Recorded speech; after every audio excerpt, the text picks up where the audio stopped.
जय हिंद जय भारत। मेरा नाम है अभिषेक सिंह और स्वागत है आप सभी का अभिषेक इन्फिनिटी क्लासेस में।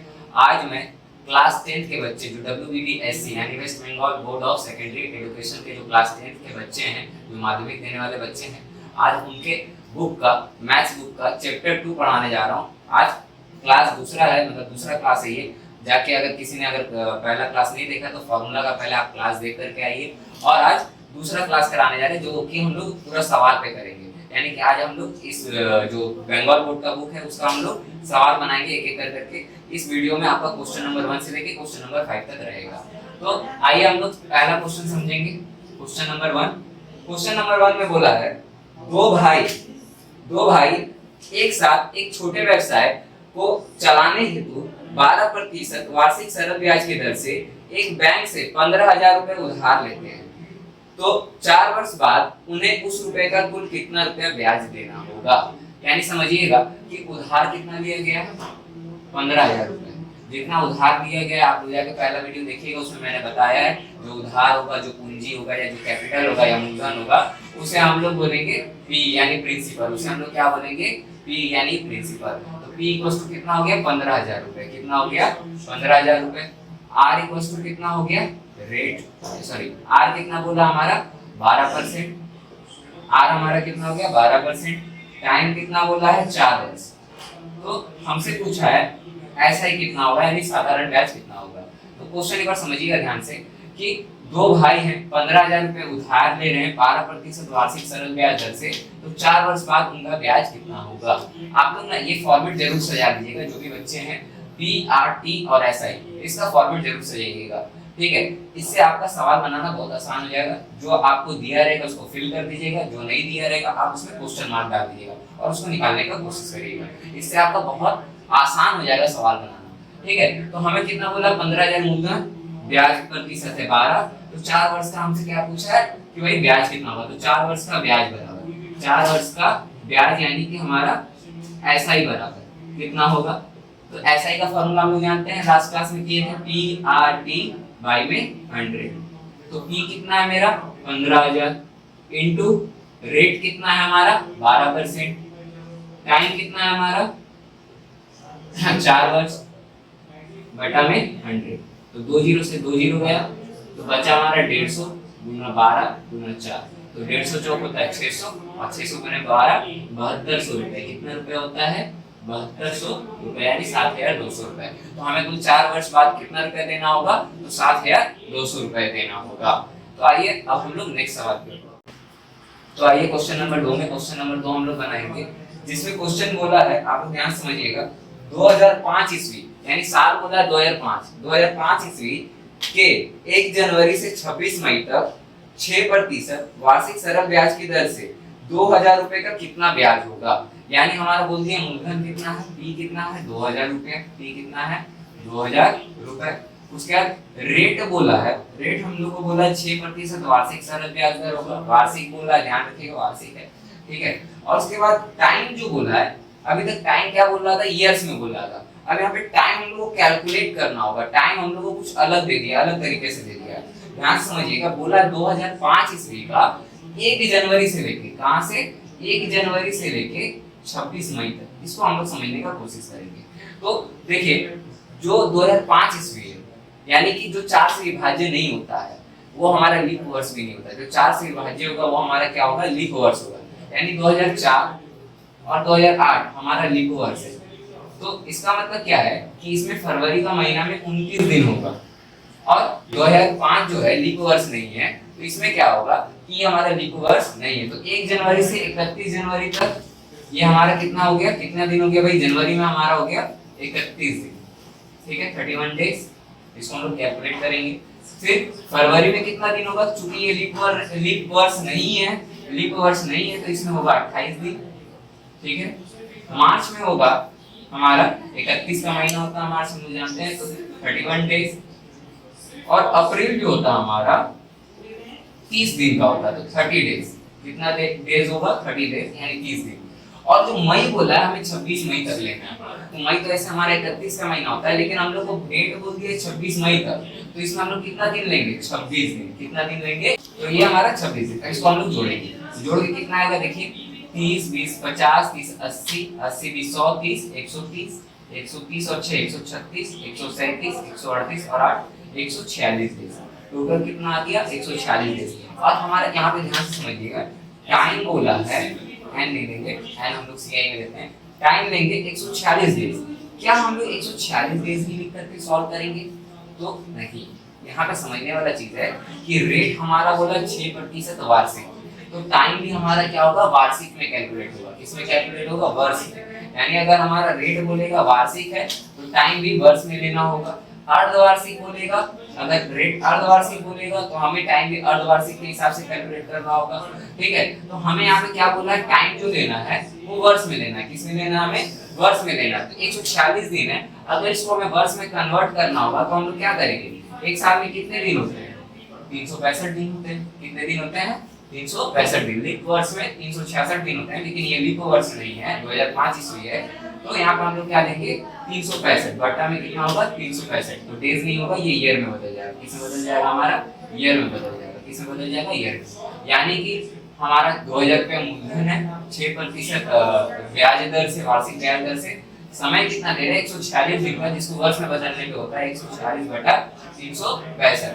तो हमसे पूछा कि ब्याज कितना होगा, हमसे पूछा है ब्याज कितना होगा। तो ऐसा ही बराबर होता है फॉर्मूला, हम लोग जानते हैं क्या कि ऐसा ही बराबर फॉर्मूला होता है P into R into T by में 100, यानी PRT by में 100। तो P हमारा हो गया 2000, रेट हो गया हमारा 6%, टाइम कितना हो गया 146। अब बटा में 365 यहाँ नहीं लिखेंगे, बटा में नीचे लिखेंगे 365 और इनटू 100। इस चीज को समझेंगे। 2000 इनटू 6 हम लोग क्या करते थे, P into R into T लिख देते थे, लेकिन T का क्या है बटा में, तो जो बटा में इसके बटा में चल जाएगा, 100 के साथ गुना में चल जाएगा। ठीक है, इसको ध्यान में रखेंगे। तो देखिए इसको काटेंगे 2 जीरो से 2 जीरो। अब ध्यान से समझिएगा, यहाँ पे एक मेजर जो काटने का फॉर्मूला है या फिर फॉर्मूला बोलते हैं, आप लोग ये समझिए कि काटने का जो नंबर है 73 दूनी 146। ध्यान समझिएगा, 73 दूनी 146 और 73 बचे 365। 73 बचे 365। 73 का फॉर्मूला अमूमन याद नहीं रहता है, तो आप लोग थोड़ा सा देखिएगा, इसको कोशिश करिएगा समझने का। तो 73 दूनी 146 और 73 बचे 365। यहाँ पे 5 एकदम 5, 5 का पहाड़ा में 4, तो हमारा क्या बच गया 4 गुना 6 गुना 2, तो 4 6 24, 24 गुना 48 रुपए। कितना ब्याज हो गया हमारा 48 रुपए। यानी कि हमें कुल ब्याज कितना देना होगा 2005 ईस्वी से लेकर का 1 जनवरी से 26 मई तक का 2000 रुपए का 6% का जो ब्याज होगा वो होगा हमारा 48 रुपए।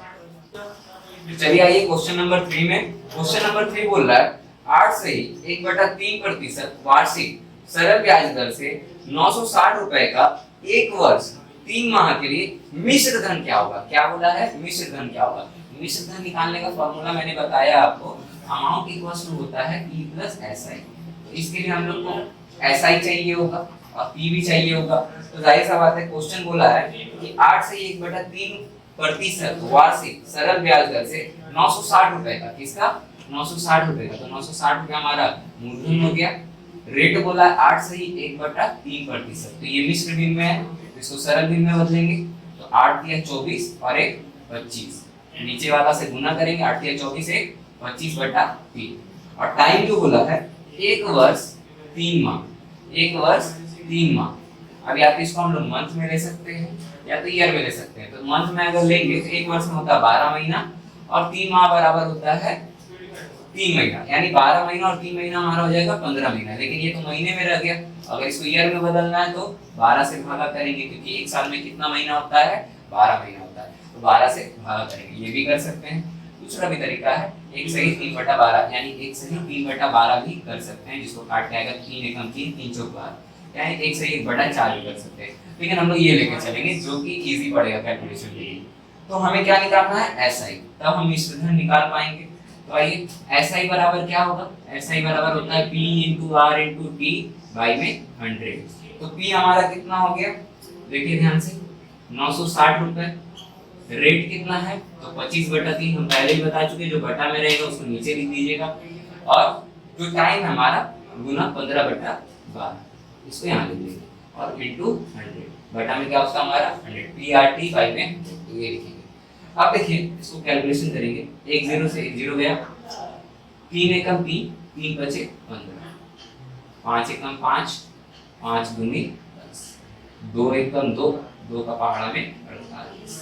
ध्यान से देखिएगा, 12 एकम 12, 12 चौके 48। तो हमारा क्या बच गया, 4 गुना 25, यानी 25 चौके कितना होता है 100 रुपया। कितना हो गया 100 रुपया। 100 रुपया हमारा क्या होगा, ब्याज होगा। ठीक है, तो मूलधन यानी हमारा मिश्र धन कितना होगा, मूलधन हमारा 960 है और ब्याज हमारा 100 रुपए है, तो मिश्र धन कितना होगा, तो कुल मिश्र धन बराबर होगा, ध्यान से समझिएगा, दोनों को प्लस करना होगा, मैंने फॉर्मूला पहले भी लिखा है। तो अमाउंट बराबर होगा P प्लस SI, यानी P हमारा 960, SI हमारा 100 रुपए आया, तो 1060 रुपए हमारा मिश्र धन होगा। तो कुल कितना रुपए मिश्र धन देना होगा, तो 1060 रुपए मिश्र धन देना होगा। तो आइए क्वेश्चन नंबर 4 में। क्वेश्चन नंबर 4 बोल रहा है, उत्पल बाबू अपनी जमीन में खेती के लिए समवाय बैंक से 6% वार्षिक सरल ब्याज दर से 3200 रुपए 2 वर्ष के लिए उधार लिए। कितना लिए, 3200 रुपया 2 वर्ष के लिए उधार लिए। तो 2 वर्ष बाद उन्हें कितना मिश्र धन बैंक को जमा करके चुकाना पड़ेगा, मतलब बैंक को कितना रुपया जमा करना पड़ेगा एज अ मिश्र धन। तो P कितना है, उधार लिए 3200 रुपया, रेट है हमारा 6%, वार्षिक बोला है, ध्यान रखिएगा, टाइम बोला है 2 वर्ष, टाइम बोला है 2 वर्ष। तो हम लोग को मिश्र धन निकालने के लिए हमें पहले ब्याज निकालना पड़ेगा। तो ब्याज कितना होगा, ब्याज हमें पता नहीं है, तो ब्याज निकालने के लिए क्या करेंगे, ब्याज का फॉर्मूला होता है P into R into T by में 100। तो P हमारा कितना हो गया 3200, रेट कितना हो गया 6%, टाइम कितना हो गया 2 वर्ष और बटा में 100। तो 2 जीरो का 2 जीरो, अब बचा क्या 32 गुना 6 गुना 2 गुना कर देंगे, तो 6 दूनी 12 और 12 की है 36 और 12 दूनी 24, यानी 384 रुपए। कितना हो गया 384 रुपए, या ऐसे 6 दूनी 12, 12 दिया 36, 360, 12 दूनी 24, 360 और 24 384 रुपए हमारा ब्याज होगा। और हमें अब क्या लेना है, मिश्र धन। तो हमारा ध्यान समझिएगा, 2 वर्ष का मिश्र धन कितना होगा, तो अमाउंट इक्वल्स टू होगा, आप लोग लिख लीजिएगा, स्टेटमेंट वगैरह थोड़ा एडजस्ट करने की कोशिश करिएगा। तो मैं स्टेटमेंट लिखवा दूंगा, आगे जो सवालों में जो बड़े-बड़े सवाल होंगे उसमें मैं स्टेटमेंट लिखवा के ही करवाऊंगा सब। ये छोटे सवाल हैं तो मैं स्टेटमेंट नहीं लिखवा रहा। तो अमाउंट बराबर होगा P प्लस SI। तो P हमारा कितना है, देख लीजिए 3200 रुपए, P हमारा 3200 रुपए, SI हमारा 384 रुपए। P 3200, SI 384, दोनों को जोड़ देंगे, 3200 और 384 कितना हो गया 3584। कितना हो गया 3584 रुपए, ये हमारा मिश्र धन होगा जिसे हमें चुकाना होगा, खास करके उत्पल बाबू को चुकाना। तो आइए अब क्वेश्चन नंबर 5 में। क्वेश्चन नंबर 5 एक अच्छा सवाल है, बेहतरीन सवाल है, थोड़ा समझने की कोशिश करिएगा। शोभा देवी किसी बैंक में 5.25% यानी 5.25% वार्षिक सरल ब्याज दर से कुछ रुपया जमा रखते हैं। ठीक है, 2 वर्ष के बाद उन्हें ब्याज के रूप में 840 रुपया मिला। और यहाँ समझिएगा, यहाँ पे पैसा जमा कर चुके हैं, कितना जमा किए ये नहीं पता है, लेकिन ब्याज हमें पता है कि 840 रुपया मिल रहा है 2 वर्ष का। ठीक है, बोला है कि 840 रुपया मिला, तो बैंक में कितना रुपया जमा की थी, यानी शोभा देवी कितना रुपया जमा की थी ये हमें निकालना है। यानी कितना जमा की है पैसे ये नहीं पता, तो क्वेश्चन मार्क। रेट कितना बोला है, तो 5.25%। टाइम कितना बोला है, तो 2 वर्ष, टाइम कितना बोला है 2 वर्ष। और SI कितना है, ध्यान समझिएगा, SI कितना हमारा है 840 रुपए। अब यहाँ पे क्वेश्चन आप चाहे तो SI का फॉर्मूला भी निकाल सकते हैं, तो आप चाहे तो P का भी फॉर्मूला निकाल सकते हैं, जो कि मैं फॉर्मूला पहले वीडियो में बता चुका हूँ। ठीक है, जिन्होंने वीडियो नहीं देखा है जाकर के पहले वीडियो देखेंगे, फॉर्मूला का बेसिक कांसेप्ट समझेंगे, उसके बाद इसमें आकर के समझने का प्रयास करेंगे। तो देखिए P हमें निकालना है, तो P का बराबर क्या होता है SI into 100 बाई में R into T। तो SI हमारा कितना है 840 into 100 बाई में रेट कितना है 5.25 यानी 25, और टाइम कितना दिया है 2 वर्ष। अब इसमें ध्यान रखिएगा कि हम लोग क्या जानते हैं कि भाई अगर 4.6 हो, पॉइंट हटाते तो बटा में 10 आता है, पॉइंट के बाद अगर एक संख्या है तो बटा में 10 आता है, अगर 2 संख्या है तो नीचे 2 जीरो आता है, ये हम लोग जानते हैं। लेकिन यहाँ पे देखिए पॉइंट के बाद 2 संख्या है लेकिन नीचे में तो क्या करेंगे, क्या इसके नीचे लिखेंगे? नहीं, हम लोग पॉइंट हटाएंगे, पॉइंट के बाद दो संख्या है, हम लोग क्या करेंगे, ऊपर की ओर लिखेंगे। अब ये क्या हो गया, 525 हो गया। अब कितना हो गया, ये 525 हो गया। अब ध्यान से समझिएगा, 2 एकम 2, 2 का पहाड़ा में 420, 5 का पहाड़ा में 5 एकम 5, 0, 5 5 बचे 25, 5 का पहाड़ा में 20 बार, फिर 5 का पहाड़ा में 21 बार में, 5 का पहाड़ा में 4 बार में, 21 एकम 21, ध्यान समझिएगा, 21 दूनी 42, 0 का 0। अब ध्यान समझिएगा, हमारा बचा क्या, गुना में, तो यहाँ पे 20, यहाँ 100, यहाँ 4, 20 गुना 100 गुना 4, तो 4 गुना 100 होता है 400, और 400 गुना 20 होता है 8,000 रुपये। तो हमने यहाँ पे क्या समझा कि भाई शोभा देवी ने कितना रुपया जमा रखा था, या कितना रुपया वो जमा रखी थी, तो 8,000 रुपये। कितना रुपया जमा रखी थी, 8,000 रुपये मूलधन के रूप में जमा रखी थी। आप लोग एक स्टेटमेंट यहाँ पे ऐसे ही लिख लीजिएगा कि शोभा देवी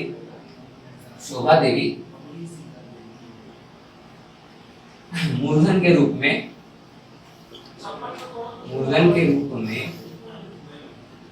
8,000 रुपए 2 वर्ष के लिए जमा रखेगी। तो आई होप कि आप सभी को ये पांचों क्वेश्चन समझ में आया होगा। मैं आशा करता हूँ कि आप सभी को ये क्वेश्चन बेहतरीन ढंग से समझ में आया होगा। नेक्स्ट क्लास में इसके आगे का हम लोग क्वेश्चन नंबर 6 से 10 तक का करेंगे। तो बने रहिएगा, हमारे साथ में जुड़े रहिएगा।